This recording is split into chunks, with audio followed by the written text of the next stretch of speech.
Hello everybody and welcome back to Red Eagle Politics. Make sure you guys like this video down below and subscribe to the channel if you are new. Well, the Texas Senate has officially passed the new Texas map. We've covered it a lot on the channel, and you look at the map and what they're able to do. They're able to go out there and draw out 5 Democrat districts, make sure they could be replaced with 5 Republican districts. A lot of people are saying, why are they doing this? It's a power grab. But in reality, it's leveling the playing field. You look at states like California, Oregon, New Mexico, Nevada, Illinois, Maryland, Connecticut, Massachusetts.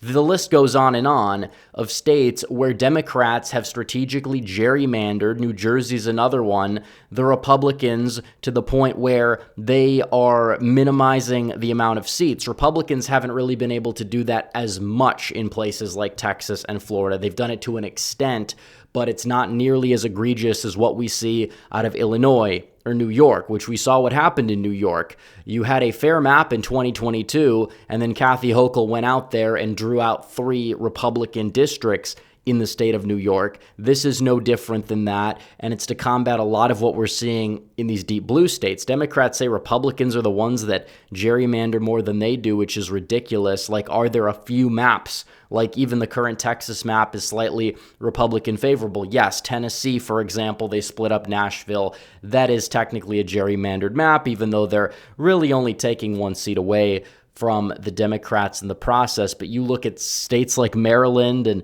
Massachusetts and Connecticut, they do the same thing on steroids, and they do it shamelessly, and they play the victim. So you finally have Republicans fighting back. Gavin Newsom, who's in California, they have the so-called Independent Redistricting Commission. But there's a catch. You have 5 Republicans, you have 5 Democrats, and you have 4 independents, all of which were selected by a Democrat. And the Republicans they select are like very, very liberal Republicans. They're rhinos, like, by every definition. It's like Phil Scott level Republican. These people didn't vote for Trump most likely 1 time, let alone all 3 times. So this notion that this is a fair, commission that they have is untrue.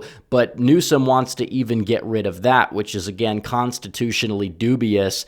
But they released today their proposed changes to the congressional map, and it just kind of proves why Democrats are probably going to lose this redistricting war if it continues, because Texas and Ohio, they're the ones that drew first blood, even though the Democrats were already drawing blood with the previous census, the previous map that we've had. But in terms of the mid-decade redistricting this cycle, yes, it was Texas and Ohio that were really talking about it first, and then California's chiming in, and then you have possibly Missouri, Indiana, all these other states. Florida's another one on the Republican side that are trying to combat California if they go through with this. But Gavin Newsom, he's just being a diva. So we're going to analyze this and explain why Republicans are almost certain to win the redistricting war, and it may not even be close.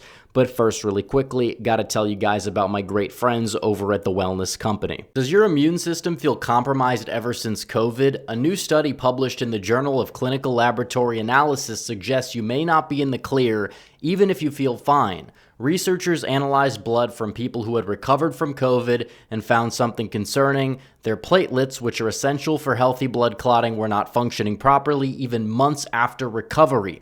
Other studies have found lingering spike proteins in the bloodstream and organs, causing immune system dysfunction and even mitochondrial damage, whether from the virus or mRNA shots. This is why Dr. Peter McCullough developed the Ultimate Spike Detox. This doctor-formulated blend includes nattokinase to help break down spike proteins, bromelain to support immune health, and turmeric with black pepper to reduce inflammation and repair cells. Take back control of your health today. Head to twc.health/redeagle and use code REDEAGLE to get 10% off plus free shipping. Again, twc.health/redeagle and use code REDEAGLE to get 10% off. It's time to own your health. All right, guys, so back to the video. California, they are basically going out here and taking 2, if not 3, because there weren't every single seat change listed here, but you basically have 3 Republican seats that they're turning into Democrat seats, 1 that they're possibly making like a swing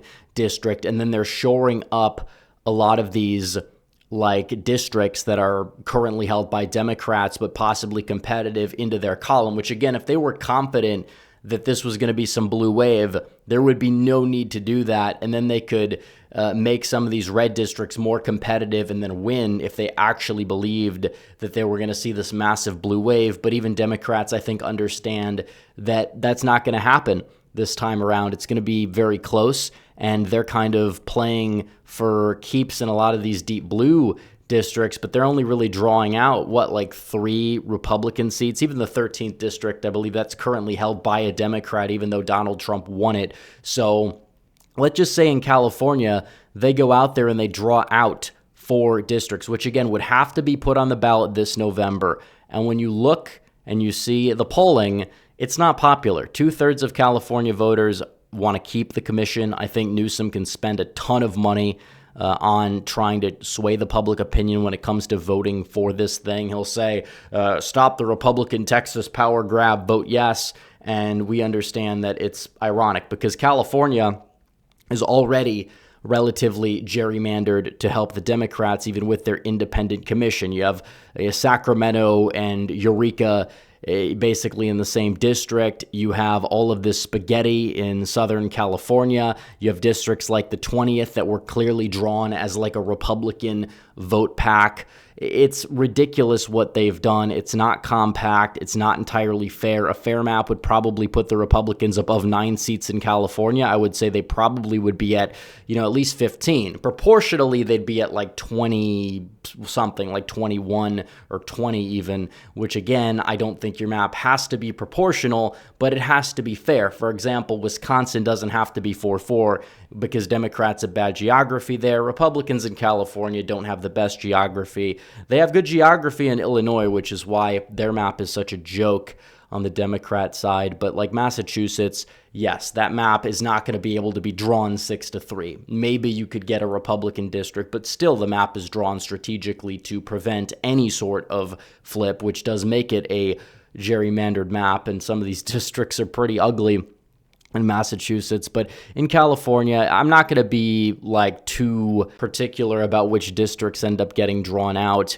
It is true that here, the 3rd district, they're going to try. I don't know how they would make that one blue, but it's probably going to be different. The new map is going to be different. So let's just say they get 4 districts there.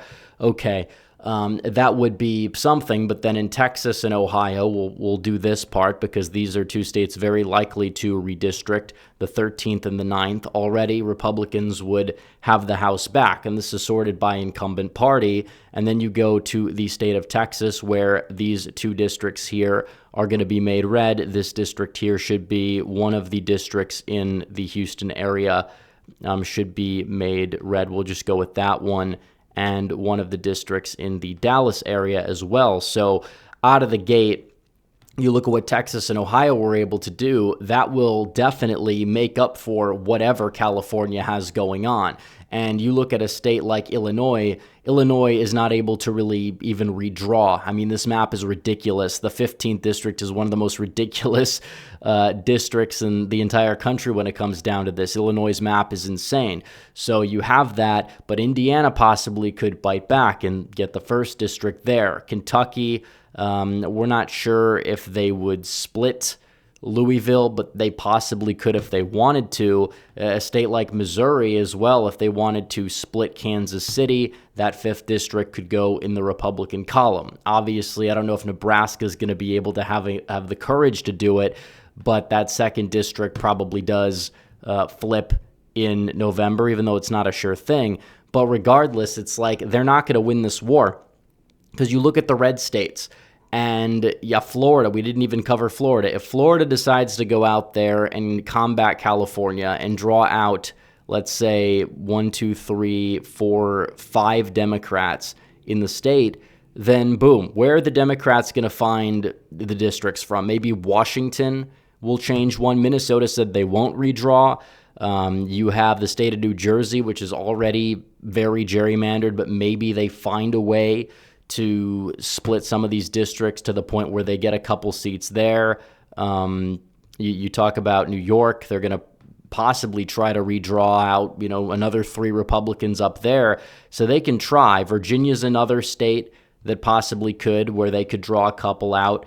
And even then, Republicans would still win on net. So there's really no pathway for the Democrats if they decide to go down this road. And then we talk about the Voting Rights Act, which has these districts in the Deep South that are like DEI districts because they say, oh, well, part of Louisiana has a disproportionate amount of black people living there. You have to draw a gerrymandered district for this set community or whatever, even though it should be done on geography, and you don't get the call going the other way when it comes to white voters in a place like New Mexico, for example, where they don't have a district. There's no Republican district for them. I mean, this whole communities of interest thing should be by geography. Sometimes it will line up with race, but you don't have to draw a ridiculous district like that. Alabama has an extra one. South Carolina possibly could get rid of Clyburn's seat as well if they really wanted to fight, and maybe Maryland would get rid of that one, Andy Harris seat. I don't even know how they would be able to make that map exactly look in order to do it. But let's say that all happens. Well, the Republicans out of the gate are at 224. So they net 4 seats out of a full-scale redistricting war. And we didn't even talk about them possibly going to more extreme measures. Obviously, this district, I think, would go in Georgia. It's possible they would draw out the district in Alabama, the district in Mississippi. Some of these states like Michigan, Wisconsin, Pennsylvania, they're really not going to be able to redraw. Their maps are relatively fair to both. But if Democrats really want to go down this road of let's have this all-out gerrymandering war instead of just allowing Texas to rectify the mistakes made by the census, but also the horrific gerrymandering in places like I said, California, Illinois, New York, all these big blue states, well, then obviously we understand that it's still not going to end up going well for them. But why is Newsom doing this? Well, because he wants to go out there and be a diva.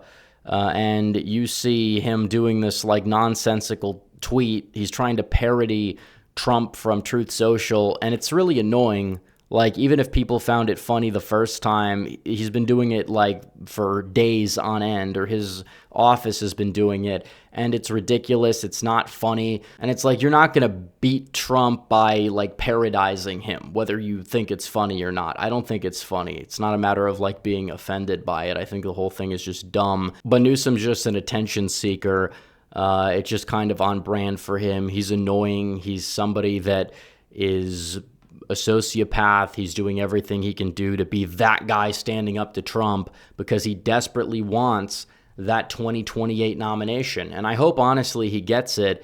I think they can do worse, but honestly, they should be able to do a lot better. I don't know if they can, but I know that the governor of California, who is known for being the guy that's made California a total mess, it's unsustainable and shows that the Democrats have been completely unable to learn from their past mistakes. So anyways, guys, thanks for watching this video. Like this video down below, comment down below, subscribe to the channel, hit the bell for notifications so you never miss another video. Follow me on social media. The links are all in the description down below, and I will see you guys in the next one. Red Eagle out.